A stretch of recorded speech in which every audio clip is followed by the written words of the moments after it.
تقبل الله منا ومنكم عيد مبارك علينا وعليكم تقبل الله منا ومنكم عيد مبارك علينا وعليكم تقبل الله منا. السلام عليكم ورحمة الله وبركاته.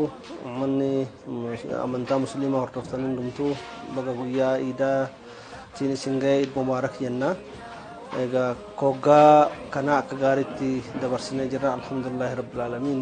كوغا رفول كبربران غمچود أن كبجو ربنا واغدو إيغا بقى جراتني بقى تنجيتني أيانا غاري اسنها تأو دكوبا يرو أما خنرال أكو فيدن دام ساكمون dabarsan akka hordoftan asumaan isin dhaamu barbaada.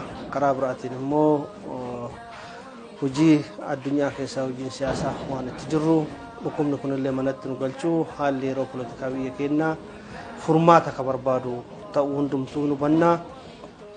Egaa furmaata gara paartii biyyoolessa Oromiyaatiin jiru uummata keenyaaf miidiyaa garagaraati irratti dhiyeessinee jirra.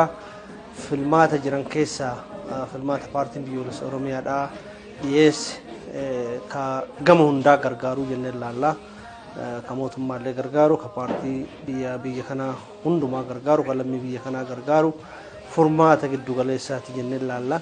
Furmaanni giddugaleessaa kun ramadaana booda yeroo rakkoon siyaasaatii fi garagaraa biyya keenya mudate kanatti dhiyeessuun kenna hagam ummata keenyaaf akka rakkannu nagaa ummata keenyaa tokkummaa ummata keenyaa ummata hoo jedhu ummata Oromoo duwwaa osoo hin taane ummattoota Oromoo wajjin jiraatan Oromoo keessa jiraatan hundayyuu nagaa isaanii tiksuudhaaf waaraa gochuudhaaf paartiin biyyoolessa Oromiyaa ka hojjetudha. Kanaaf ummanni keenya bal'inaan akka nu hubatuu fi rakkoo kana furuu keessaayis qooda akka fudhatu asumarraan dhaamuu barbaada. Irra deebi'ee bakka guyyaa sooma hiikkaan geettan jedha. Eid Mubaarak.